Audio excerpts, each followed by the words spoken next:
নমস্কার, কেমন আছেন সবাই? রন্ধনে বন্ধনে বাঙালিয়ানাতে সকলকে স্বাগত। আশা করি সকলেই সুস্থ আছেন। বুঝতেই পারছেন আজকে আমি কিসের ভিডিও দেবো। আজকে আমি ভিডিও দেবো পাপড়ি চাটের, পাপড়ি চাটের রেসিপিটা আজকে আপনাদের সাথে আমি শেয়ার করব। তো পাপড়ি চাট বানানোর জন্য সবার প্রথমেতে কি করতে হবে না, যে চাটনিটা সেই চাটনিটা তৈরি করে নিতে হবে। তার জন্য একটা ফ্রাই প্যান নিয়েছি। এরপর ওর মধ্যে 1 চামচ মতো সর্ষের তেল দিয়েছি। এরপর দিলাম আখের গুড়। আপনারা কিন্তু আখের গুড়ের জায়গাতে চিনি দিয়েও বানাতে পারেন, কিন্তু চিনি দিয়ে বানালে কি হয়, চাটনি একটু গন্ধ ছেড়ে যায়। তাই আপনারা চেষ্টা করবেন আখের গুড় দিয়ে চাটনিটা বানানোর জন্য। গুড় দিয়ে দিয়েছি। গুড়টা একটুখানি ভালো করে মেল্ট হয়ে গেলে তারপর ওপর থেকে দেব যে আমি চাটনির যে করার জন্য আগে থেকে তেঁতুল একটা পাত্রে ভিজিয়ে রেখেছিলাম, সেই তেঁতুল ভেজানো জলটাকে আমি ওপর থেকে দিয়ে দেবো। তেঁতুলটা আমি ভালো করে ছেঁকে নিয়েছি। দিয়ে ছেঁকে নেওয়ার পর যে জলটা, সেই জলটা আমি ওপর থেকে দিয়ে দিলাম। আমি কিন্তু তেঁতুলের চাটনি আগের একটা ভিডিওতেও পোস্ট করেছিলাম, আমার চ্যানেলে আমি একটা দই বড়ার ভিডিও পোস্ট করেছিলাম। সেখানেতে আমি তেঁতুলের চাটনি কিভাবে বানাবেন সেই ভিডিও কিন্তু আমি দিয়েছিলাম। আরও একবার দিয়ে দিলাম যাতে আপনাদের বুঝতে অসুবিধা না হয়। এরপর দিলাম পরিমাণ মতো লবণ, আর দেব কাশ্মীরি লঙ্কার গুঁড়ো। কাশ্মীরি লঙ্কার গুঁড়োটা আপনারা ব্যবহার না করতে পারেন, কিন্তু ব্যবহার করলে কি হয়, খুব ভালো একটা রঙ আসে। কারণ এর তো ঝাল হয় না, রঙ হয়। তাই আপনারা এখানেতে কাশ্মীরি লঙ্কার গুঁড়োটা অ্যাভয়েডও করতে পারেন। এরপর দিলাম উপর থেকে ভাজা মশলা। ভাজা মশলাটা আমি বাড়িতেই বানাই। যদি আপনাদের ভাজা মশলার ভিডিও লাগে তাহলে আপনারা আমাকে কমেন্ট করবেন, আমি অবশ্যই ভাজা মশলার ভিডিও আমি দিয়ে দেবো কীভাবে আমি ভাজা মশলা বাড়িতে তৈরি করি। এরপর খুব ভালো করে সব কিছুকে একটু ভালো করে মিশিয়ে নিতে হবে।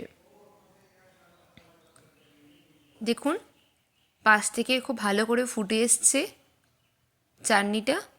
আর একটা জিনিস লক্ষ্য করেছেন হয়তো, জলটা কিন্তু ফুটে অনেকটা কমে গেছে।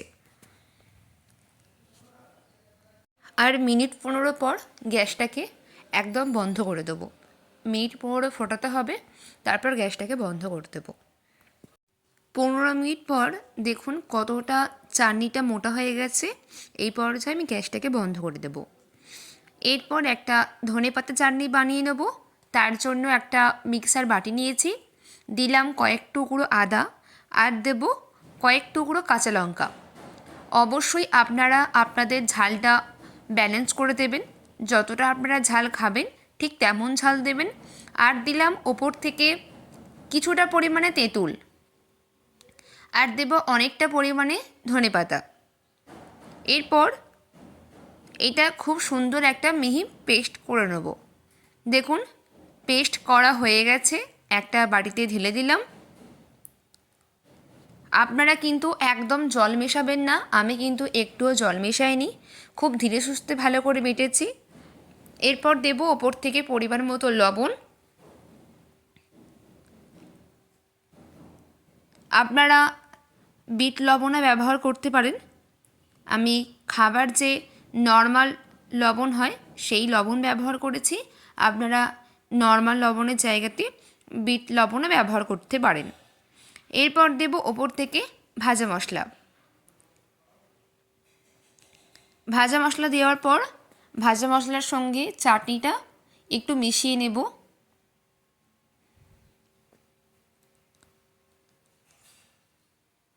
একদম মিশিয়ে নিয়েছি। এরপর এটাকে সাইড করে রেখে দেব। একটা প্রেসার কুকারে কিছুটা জল দিয়ে দিয়েছি। দিয়ে দিলাম ওপর থেকে লবণ। কয়েকটা আলু নিয়ে সেদ্ধ করতে দেবো। ঢাকাটা বন্ধ করে দিলাম। এরপর 2-3টে সিটি মেরে নেব। একটা পাত্র নিয়েছি। পাত্রর মধ্যে যে আমি পাপড়ি চাটের যে পাপড়িগুলো বানাবো তার জন্য নিয়ে নিচ্ছি পরিমাণ মতো ময়দা। আমি এখানেতে 500 গ্রাম মতো ময়দা নিয়েছি। আপনারা আপনাদের পরিমাণ মতো অবশ্যই নেবেন ময়দা, কতটা লাগবে তার মতো নেবেন। যে ময়দা নেবেন তার থেকে 4 ভাগের 1 ভাগ সুজি নেবেন। মানে আপনারা বুঝতে পারছেন, যদি আপনারা 4 কাপ, যে কাপ আমি দেখালাম মানে যে বাটি দেখালাম সেই বাটি অনুযায়ী যদি আপনারা ময়দা নেন, তাহলে 1 বাটিরও একটু কম সুজি নিতে হবে। ওপর থেকে দিয়েছি লবণ আর দিয়েছি জোয়ান। এরপর দিলাম ঘি। আপনারা কিন্তু ঘিয়ের জায়গাতে তেল ব্যবহার করতে পারেন, আমি কিন্তু এখানেতে ঘি ব্যবহার করেছি। বেশ অনেকটা পরিমাণে আমি ঘি দিয়েছি। আপনারা কিন্তু ঘিয়ের জায়গাতে সাদা তেলও ব্যবহার করতে পারেন। এবার সমস্ত কিছুকে দেওয়ার পর খুব ভালো করে ময়াম দিতে হবে।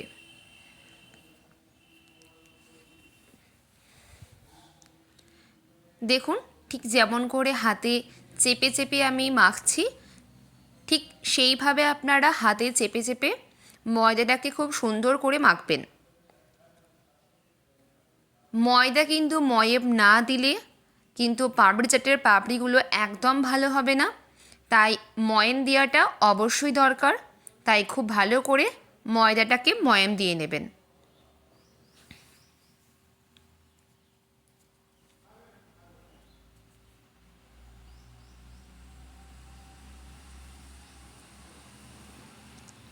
দেখুন, ঠিক এরকম পর্যায়ে যখন দেখবেন ময়দাটা হয়ে গেছে, তাহলে ভাববেন যে আপনার ময়ামটা একদম তৈরি। এরপর ময়দাটাকে মাখার ব্যবস্থা করতে হবে। একটা গ্লাসেতে পরিমাণ মতো জল নিয়েছি, ওপর থেকে অল্প অল্প করে জল দেব আর একটা শক্ত ডো তৈরি করব। একবারে অনেকটা জল দেবেন না, আগেই বলছি, অল্প অল্প করে জল দেবেন আর একটা শক্ত ডো তৈরি করব। জলটা কিন্তু নর্মাল জল হলেও হবে, একদম গরম জল ব্যবহার করবেন না। খুব ভালো করে ময়দাটাকে মেখে নিয়েছি আমি, দেখতেই পাচ্ছেন। একদম ময়দা আমার মাখা একদম তৈরি হয়ে গেছে। দেখতেই পাচ্ছেন কতটা শক্ত করে আমি মেখেছি। ঠিক এই রকম শক্ত করে আপনারা কিন্তু ময়দার ডোটা মেখে নেবেন, ঠিক যেমন এরকম যেন শক্ত হয়। এরপর একটা ভিজে ন্যাকড়া নিয়েছি। ভিজে ন্যাকড়াকে আমি ওপর থেকে চাপা দিয়ে রেখে দেবো একদম আধ ঘন্টা মতো। আধ ঘন্টা হয়ে গেছে, ময়দাটা থেকে আমি ন্যাকড়াটা সরিয়ে নিলাম। এরপর আরেকটুখানি মেখে নেব। ভেতরের যে বাষ্পটা জমেছে সেই বাষ্পটা একদম মেখে মেখে বার করতে হবে। দেখুন কতটা শক্ত হয়েছে। এরপর ছোট ছোট করে লেচি কাটতে হবে। একদম ছোট ছোট করে লেচি কাটবেন, একদম খুব একটা বড় বড় হবে না।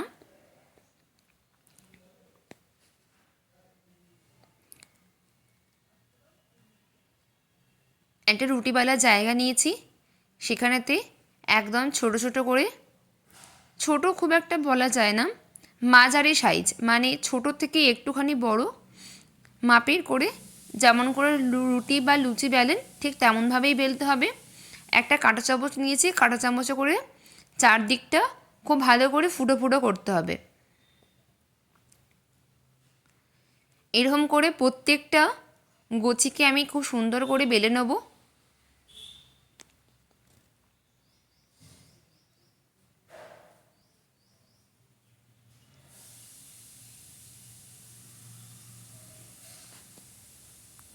একটা কড়াইতে পরিমাণ মতো তেল দিয়েছি, তেলটা গরম হয়ে গেলে এরপর বেলে রাখা এক একটা লেচিকে আমি ওপর থেকে দিয়ে দেবো তেলের মধ্যে।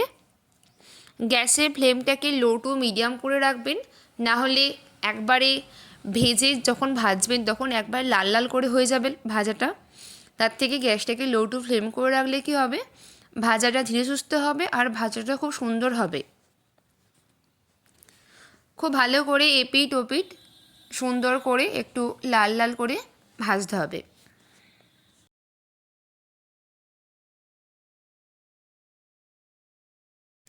দেখুন অনেকটা লাল লাল করে ভাজা হয়ে গেছে।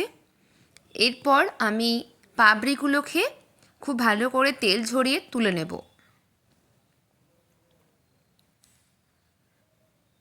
ওই তেলেতে আমি বাকি পাপড়িগুলোকে সেম একইভাবে ভেজে নেব।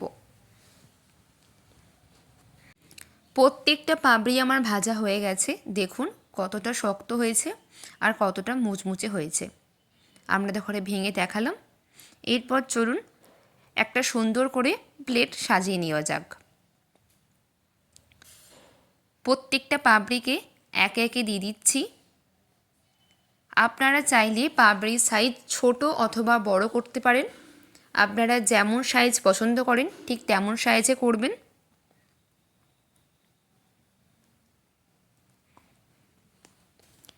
এরপর দেব ওপর থেকে সেদ্ধ করে রাখা আলু।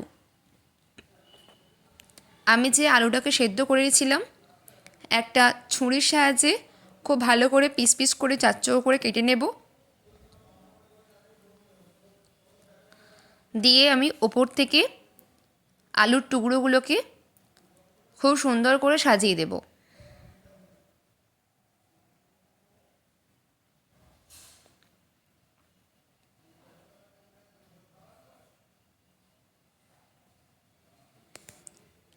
এরপর দেব উপর থেকে পরিমাণ মতো দই। দইটাকে আমি সামান্য পরিমাণে বিট লবণ দিয়ে ফেটিয়ে নিয়েছিলাম। দইতে কিন্তু আমি একটুও জলমাইল করিনি, একদম ঘরে পাতা ঘন দই ব্যবহার করেছি। আপনারা চাইলে দোকানের কেনা দই ব্যবহার করতে পারেন, কিন্তু দইয়ের মধ্যে জলটা পাইল করবেন না, তাহলে কিন্তু স্বাদ ভালো আসবে না।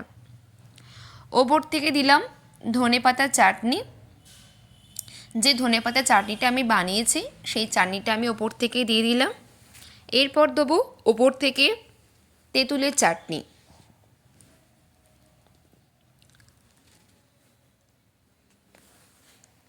বেশ অনেকটা পরিমাণে তেঁতুলের চাটনি খুব সুন্দর করে পরিবেশন করে দিলাম। সমস্ত কিছু দেওয়া হয়ে গেলে ওপর থেকে দিয়ে দেব ভাজা মশলা। পাপড়ি চাট, দই বড়া বা দই ফুচকাতে যদি ভাজা মশলার ব্যবহার না করা হয় তাহলে সেটা কিন্তু খেতে একদমই ভাল লাগে না। দিলাম সামান্য পরিমাণে 1 চিমটি গোলমরিচের গুঁড়ো, আর দিলাম একটু সামান্য চাট মশলা। সমস্ত কিছু দেওয়া হয়ে গেলে আবারও দিয়ে দিলাম বেশ অনেকটা পরিমাণে টক দই। যেহেতু বাড়িতে বানানো তাই বেশ অনেকটা পরিমাণে টক দই দেওয়া হচ্ছে। দোকানে কিন্তু বানানো হলে সামান্য দেওয়া হয়। আবারও দিলাম তেঁতুলের চাটনি। এরপর দিলাম ওপর থেকে ঝুরি ভাজা। দেখুন তো কেমন দেখতে লাগছে। আপনারা কিন্তু বাড়িতে ঠিক এরকমভাবেই বানাবেন, তাহলে আর দোকান থেকে কিনে খেতে হবে না। বাড়িতে বানিয়ে ছোট থেকে বড় সকলকে দেবেন, সকলেই খেতে খুবই ভালোবাসবে। আজকের ভিডিওটা এই পর্যন্তই। যদি আমার পাপড়ি চাটের ভিডিওটা আপনাদের ভালো লেগে থাকে তাহলে অবশ্যই লাইক কমেন্ট করতে ভুলবেন না। চ্যানেলে নতুন হয়ে থাকলে চ্যানেলটি অবশ্যই সাবস্ক্রাইব করবেন। দেখা হবে আরও একটি ভিডিওতে। ততক্ষণ ভালো থাকবেন, সুস্থ থাকবেন, সকলকে ভালো রাখবেন। ধন্যবাদ।